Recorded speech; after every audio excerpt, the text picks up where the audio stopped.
Okay, welcome to Tea for Lunch, a weekly show powered by Arcade.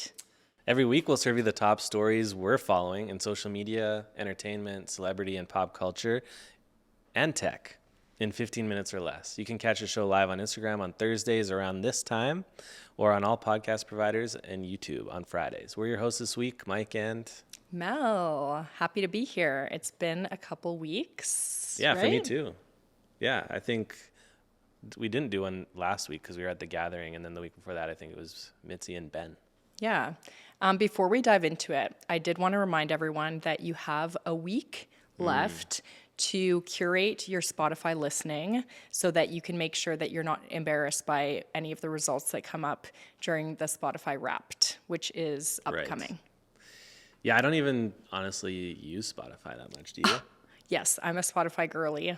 And I love seeing the Wrapped. It's usually like not a surprise, you know? I don't normally share it though because I get weird. Like I don't want people to judge me for my music taste. I think that's silly.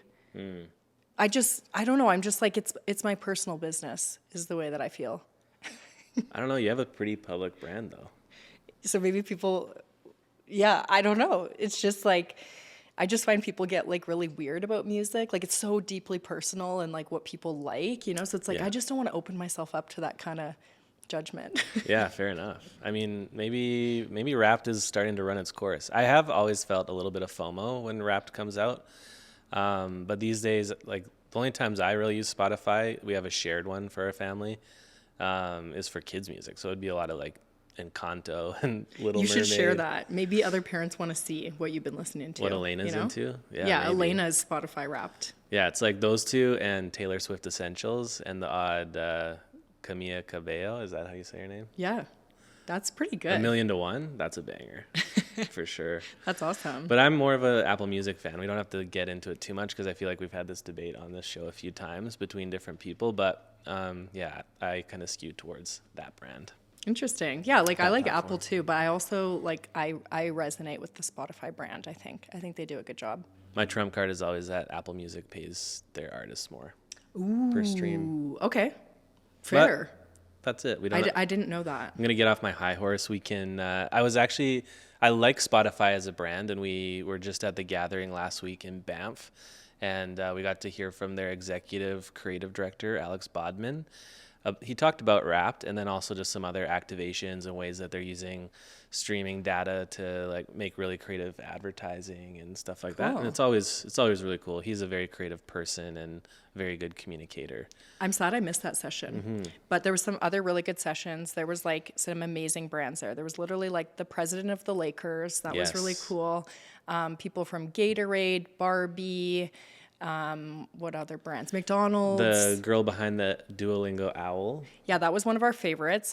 So this marketing conference, like amazing speakers, but a lot of them were like very high level brand focused. And then there was one talk and it was Zaria, who is the brains behind Duolingo's TikTok. And I cannot tell you how many times our clients have asked us to be like Duolingo on TikTok. Be more unhinged. Exactly. So like Yeah. this was cool to see her speak. She was like the only Gen Z speaker and it was the only social focused I feel like she's session their first Gen Z speaker ever. in Yeah. 10 years. Yeah. Hopefully so I the think first of that many.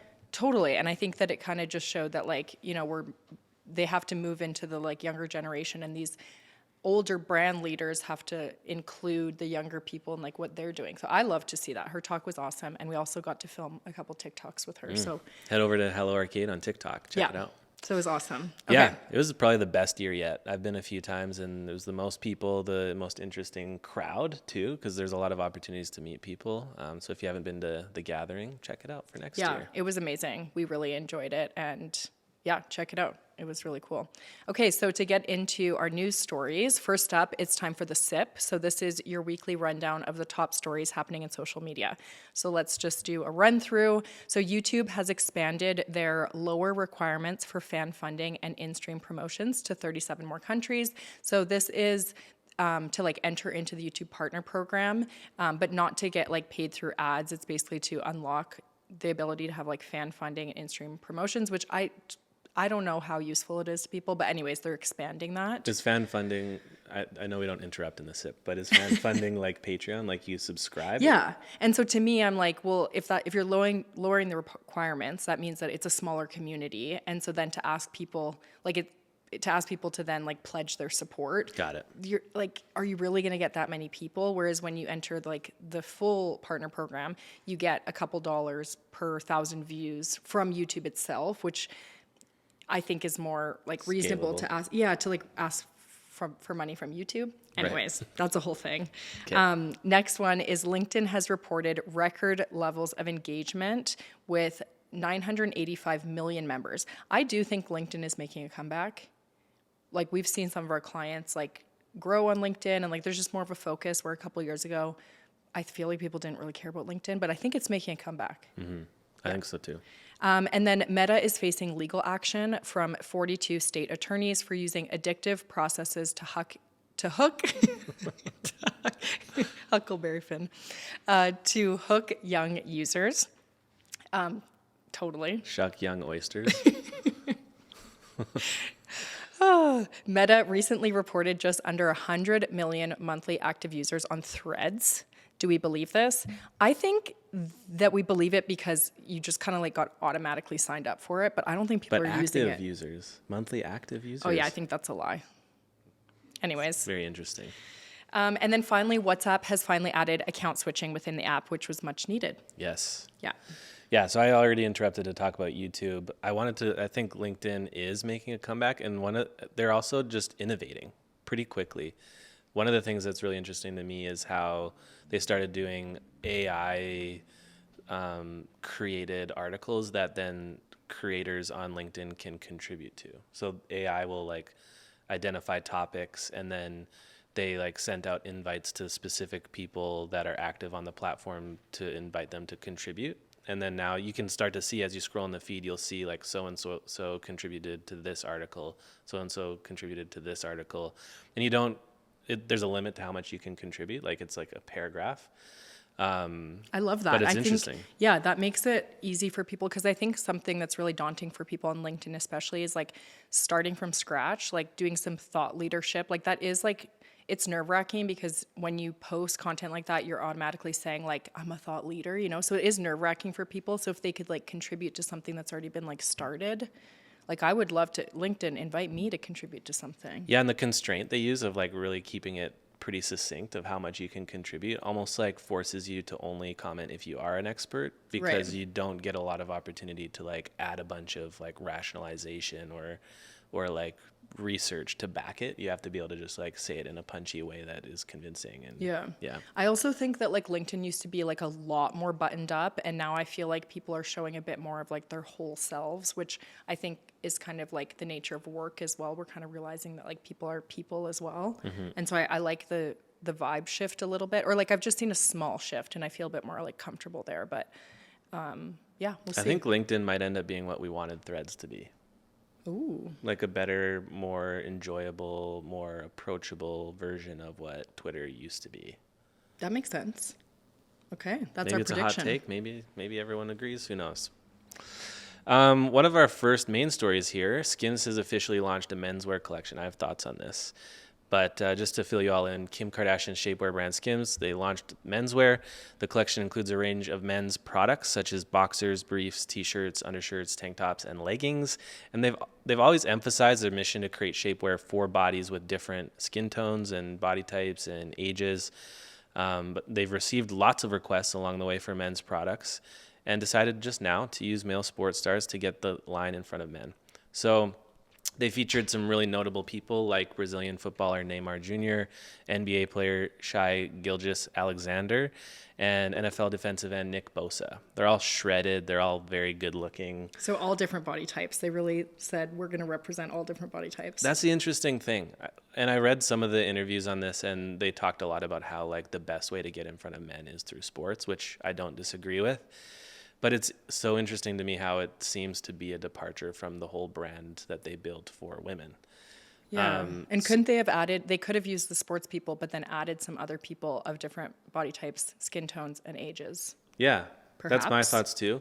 If I really start to think even deeper about it, it kind of makes me wonder, is this move into menswear less for men and more still for their female audience? Because sure, men might buy some of the products, especially the shredded athletes, but is it really about them, or is it more of like an additional angle at the same female audience? For sure. I think you might be onto something, because Skims is like, it's really amazing. It's an amazing product, which I feel like people don't give like Kim Kardashian enough credit for, like actually building a brand that like people love the product and it's good quality, but it's very expensive. Yeah. And so do they think that men care about their like undergarments as much as women? Like you have to invest. Like we're talking Right. like $40 for like a pair of underwear, or even like, I don't know. It's just like it's a high price point. And so I'm curious to see like what men would go for it, or at least I don't think it's going to be at the scale of Skims women's audience, No. customer base, like not even close. Yeah. So I wonder if it's more about marketing than actually like reaching a new Right. demographic. That's my... Or maybe they're trying to like get the men to pay attention to Skims so that the men will buy it for their women counterparts. Yeah. I don't know. But that makes it still about the women. right? Totally. Yeah. Anyways, Okay. I don't think that's wrong necessarily, but it's interesting to dissect it a little bit. Yeah. Okay. Our next story is there was a new study that found that Gen Z plans to retire earlier than anyone else, and they are using AI to help get there. So in October, a new Charles Schwab survey found that while older generations are delaying their retirement, Gen Zers are aiming to retire at 61. So they looked at 1,000 employed Americans that were participating in their 401k plans, and then an additional 100 Gen Zers for statistical significance. And they found that Gen Z is already thinking about retirement, and 73% of Gen Z are wanting personalized investment advice. I love this. This is great. I feel like everyone should be thinking about retirement as soon as you start working, because the sooner you think about it, the easier it will be for you to like put money aside in order to have a retirement, or like a comfortable retirement. And then it showed that they're looking to AI for help. So they said that 75% of Gen Z said they'd be comfortable asking artificial intelligence like ChatGPT for help with financial planning. And then in terms of like the ages for retirement for other generations, it's like 64 for millennials, 65 for Gen X, 68 for boomers. So I think this is great. It's like, I feel like Gen Z, they just started in the workforce and they're already like, I want to retire, which is like kind of sad, Yeah. right? But like 61, that's like, it's like 4 years earlier than like regular retirement. I think that's reasonable. What do you think? Yeah, a few things stand out to me. One is that boomers were 68. Like, I would expect millennials to expect to retire later than boomers did, just because Right. of like the state of our finances, Yeah, you like, know, yeah. and like inflation and the cost of living. So that was interesting to hear. I thought boomers were trying to retire before they were 60, but and then Gen Z, I kind of wonder if the sentiment will change. Because Gen Z are still like pretty early into the workforce. What I love about it is that they are trying to be like financially literate and like think ahead. But I think as they get past, like these junior like entry level roles into a career that maybe gives them a little bit more purpose, or like they find a way to get paid for something that they really love doing, if their sentiment around how long they want to work might shift. Yeah, for sure. I think you're right. And there's like a lot, like Gen Z within the workforce, there's like a lot of sort of issues and things that they've like specific to their generation that they've had to deal with. Yeah. So you're right. I think like they may be they're like excited for their retirement, and it's coming out of a place of like, I want to get out of the workforce, and hopefully that does change. I agree. Yeah. Yeah. It's When do you want to interesting. retire? I mean, good question. I don't know. Like I'd love to have the option to retire, but if I'm like loving what I'm doing, I keep Right. working, right? So I think the biggest thing is like, I think people want to have the option to retire. freedom of The choice, freedom, yeah. the money to retire, but then the option of whether or not to keep working. I Yeah. think what people don't want to be, no one wants to be working because they have to survive, right? Especially when they're older. So I think the main thing is, having like the funds to do that. And I think that's what was cool about the study, is that Gen Z is thinking not just about their retirement, but how they're going to fund it. Like they know that in order to retire early, they need the money for that. Yeah. I think it's all about, like you said, financial flexibility. Yeah. Because I also have seen a lot about retirement and like how people spend their time in retirement and like what that does to your brain and your body, and that doesn't sound that appealing either. So really, Yeah. I think it is just a financial conversation. Totally. Interesting. Okay, our last story. Do you remember the days of going with your family to Blockbuster to pick something to watch over the weekend? Oh, Or absolutely. your friends? Like who went to the was Blockbuster lit. with their family, you know? Like with your friends for Friday night movie night. Or a sleepover, or whatever it might have been. But that thrill may be coming back soon. And it's not through Blockbuster, it's through Netflix. So they're going to think about getting into brick and mortar. After shutting down the industry with their mail order DVD service that turned into the era of streaming we now enjoy, Netflix is exploring the concept of in real life stores. So they're reportedly working to get a network of stores open, offering retail, dining, and live entertainment that leverages things like their TV shows and movies to bring people more into an immersive experience. So I read this as like less like a blockbuster. It's less of a throwback. And I actually see this more as like a way to try and compete with the likes of Disney, who are like creating it really seems future thinking to me, like where they're, I feel like, and they're not saying like, oh, you're gonna come rent movies. They're trying to like sell us an experience and other like merchandise from like our fave Netflix shows. yeah, and just like kind of following the wave of entertainment transcending a singular channel. Like even it's almost like reverse engineering what Barbie did with like taking a in real life doll into like the movie universe. It's almost like going backwards from that, like taking great entertainment from movie and TV into like things that you can hold or feel or taste or hear. And I think like it. I'm sure there could even be like AR and VR components, Totally. like metaverse kind of components to that too. Yeah. Yeah, and they're gonna call it Netflix House, which I think Right. is cool. I wonder where the first locations are gonna open up, but Probably LA, yeah, Hollywood, Hollywood, everything starts there. or maybe overseas, like maybe even in Asia. Who Right. knows? Yeah, I kind of like this. I mean, it'll see, like, if it opened up somewhere where I was, like, I'd definitely go and check it out. And it'll be Yeah. interesting. I think they're probably banking on people showing what it looks like and stuff on social media. You know, like, I'm waiting for, like, the TikTok to pop up of someone, like, visiting that first store. I feel like people would be interested to see what that experience is like. So they better make it good. Like, Yeah. it sounds cool, but, like, it has to be pretty, like, immersive and cool and things to see and things to do and buy, because if it's lackluster, then people will be like, oh, this was a flop. But it could be I think it could be successful. I think it's playing on things that people already have shown that they like even Yeah. going to the movies, you know. Yeah. I think most of us like the VIP cinema experience where you like sit in a comfy chair and someone serves you food and drinks at your chair and you watch it and it's like premium sound and like Yeah. feels immersive. But they can do a so much better job than just like a theater setting for stuff like this and add other kinds of components too. So, yeah, I feel like people will eat it up. Cool. Well, that's all we've got for you today. Hope that you enjoyed. And now that we've whet your palate, go eat something more substantial. Cheers. Cheers.